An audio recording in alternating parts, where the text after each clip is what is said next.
Joining me now is Sergey Nikiforov, who is President Zelensky's spokesperson, and he joins us tonight from Kyiv. Welcome to the programme. Thank you for being with us. We understand that you were with President Zelensky in Bucha today, and I imagine what you found there must have been very upsetting, but tell us about it. To be honest with you, the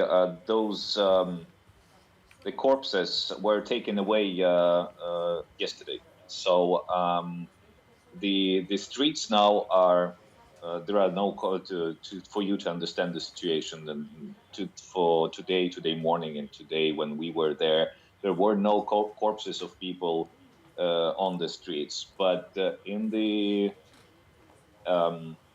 houses, in their apartments, in other different areas, the corpses remain. And the Bucha is not safe yet because the teams of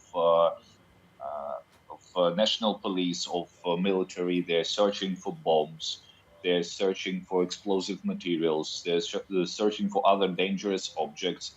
So the investigation of what has happened in Bucha and what danger is still there is happening now. So we don't know the whole picture of the situation in Bucha. So only the main streets were cleared, and there is still a lot of work to do.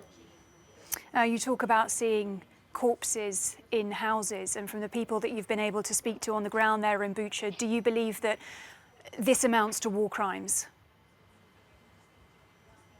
I'm not a lawmaker. I mean, I'll leave this to lawmakers and for judges and for court, for tribunal to say if it is a war crime or not. But what we have seen is that there were people with their hands and their legs tied, right, and with gunshots, with bullet holes in the back of their head. There were people with clear signs of torture. There were half-burned bodies, and I'm talking about civilians, not about the military, about civilians. So I have to be very careful with wording, right? But I think it allows us to say that it might have been a war crime. There are indications that there is a war crime. That's true. The response from Russia's Foreign Minister Sergey Lavrov, as I'm sure you've heard, is that this was a fake act, it was a provocation. What's your response to that? My response is very simple. There were, dozens, maybe hundreds of international journalists today in Bucha, not only from Western countries, from all over the world. I haven't heard any single claim that it might have been a staged provocation.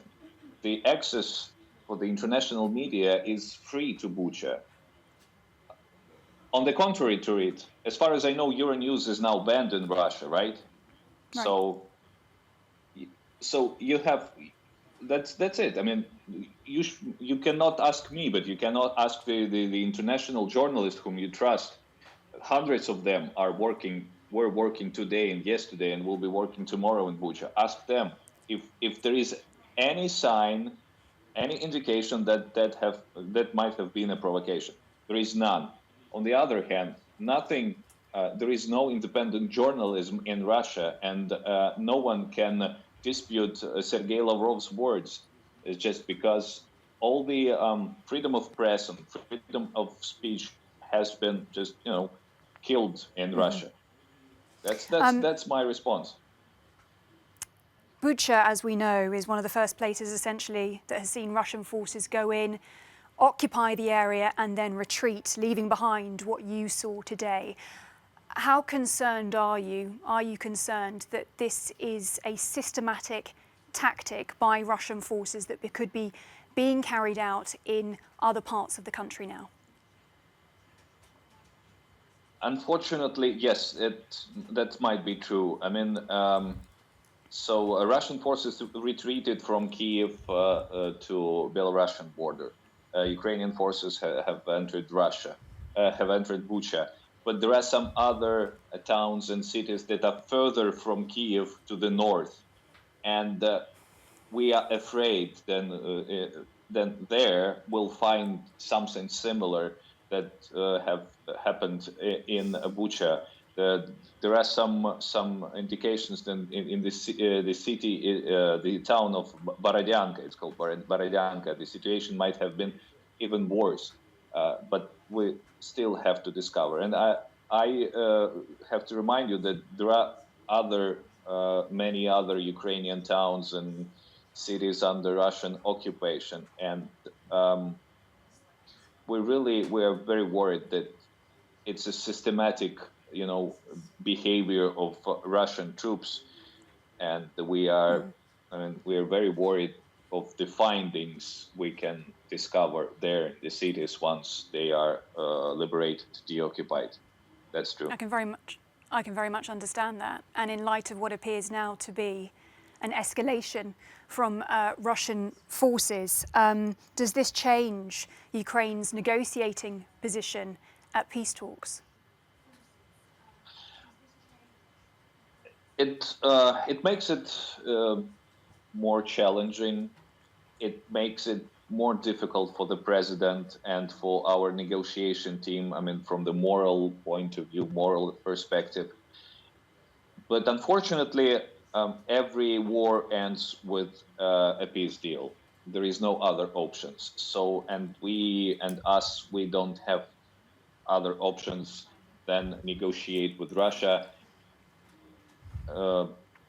Doesn't matter how difficult and hard for us to do it after we have seen these images of Bucha and many other images that will, unfortunately, I'm afraid, we'll see in the future.